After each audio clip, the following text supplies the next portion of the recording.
Hello, sixth graders. Welcome to sixth grade math, solving equations using multiplication or division lesson. Pause while you write the lesson title in your math notebook. Pause again while you write today's lesson objective in your math notebook. Today's objective is, I can use properties of equality to solve equations. The two standards we'll be addressing today are solve an equation or an inequality to choose or create a set of values that make the equation or inequality true, and create and solve a one-step equation to represent a real-world problem. Let's take a look at our key ideas for today. There are two of them, but they're very related. So the first one is multiplication property of equality. When you multiply each side of an equation by the same non-zero number, the two sides remain equal. So 8 divided by 4 equals 2. And so if we multiply both sides of that times 4, we would have 8 on the left and 8 on the right. 8 divided by 4 times 4 equals 2 times 4. So that would be 8 equals 8. And to look at it in algebra, x divided by 4 equals 2 is our equation that we're starting with. And we might want to get that x by itself, so we could multiply both sides by 4, and that would cancel out that 4. It cancels out that division or undoes that division. And so it leaves an x on the left. And if I multiply something on the left by 4, I have to multiply something on the right by 4. So 2 times 4 equals 8. Now let's look at the multiplicative inverse property. The product of a non-zero number, n, so that just means any non-zero number, and its reciprocal, 1n, is 1. You learned this when you were working on reciprocals. So 5 times 1 over 5 equals 1. So you learned that.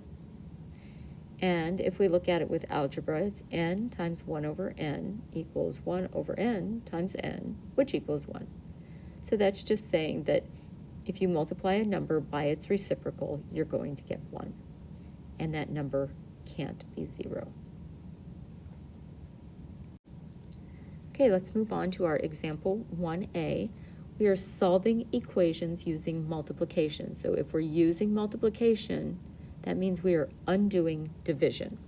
So we're going to solve w divided by 4 equals 12.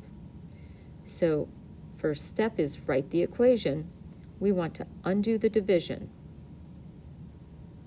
And we're going to undo the division by using multiplication. So that means we're going to multiply both sides by 4. So when we do that, that 4, those two 4s kind of cancel each other out. So what happens is they really become a 1, so it's w times 1. So w times 1 is just w, and 12 times 4 is 48. So the solution is w equals 48. I'm going to show you down here what's really happening with that w over 4. So w over 4 times, remember every whole number is itself over 1. So w over 4 times 4 over 1 would equal 4w over 4. And remember that any number over itself equals 1. So 4 over 4 equals 1, and it's 1 times w. So think of those 4s as becoming a 1. They don't become a 0, because if we multiply w times 0, then it becomes 0, and it goes away, and we don't want it to go away. We just want it to be by itself.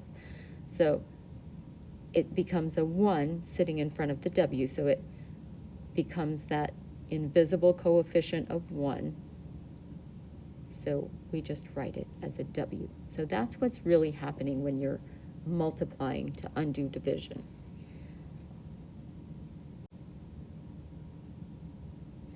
And don't forget to check by putting in your solution. So 48 divided by 4, does it equal 12?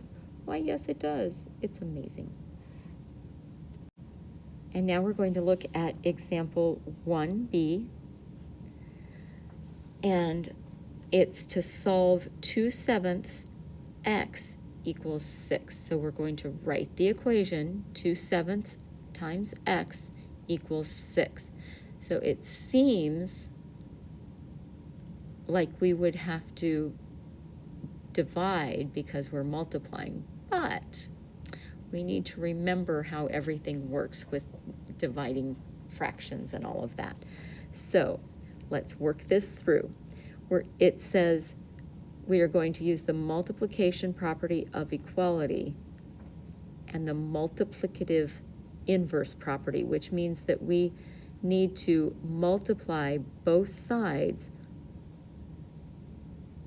by the reciprocal of 2/7. So that's what we're doing here. And if you need to put that into your notes, do that. Multiply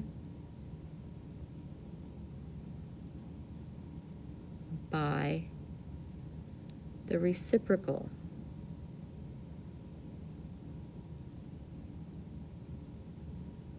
So that's why we made you learn that funny vocabulary word way back when.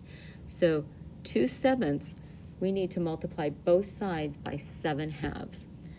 So when we do that, the 2/7 and the 7/2 together become 1, and they're multiplied by x, so they become 1x equals 7/2 times 6 equals 21. So we simplify that, and it becomes x equals 21. So the solution is x equals 21. So now we have another key idea, which is the division property of equality. When you divide each side of an equation by the same non-zero number, the two sides remain equal. So if we have 8 times 4 equals 32, and we divide both sides by 4, then we have 8 on the left, and 32 divided by 4 is 8, so we have 8 on the right. And in algebra, if we had the equation 4x equals 32, and we divided both sides by 4, those two 4s become a 1, so it's 1x on the left, and we shorthand that to just x, and 32 divided by 4 equals 8 on the right. Okay, let's take a look at example 2. We are solving an equation using division. So we're using division, which means that we are undoing multiplication. So we have 5b, or 5 times b, equals 65. So we write the equation, and then we want to undo the multiplication. So if we're undoing the multiplication, we need to use division. So we have 5b divided by 5, so that becomes a 1, and 65 divided by 5 is 13, so it's a 1b, or a b, equals 13. And now we have our real life application, and this might look a little new to you, but that's okay. The area of the parallelogram shaped courtyard is 2,730 feet. What is the length of the sidewalk? So the sidewalk is right there.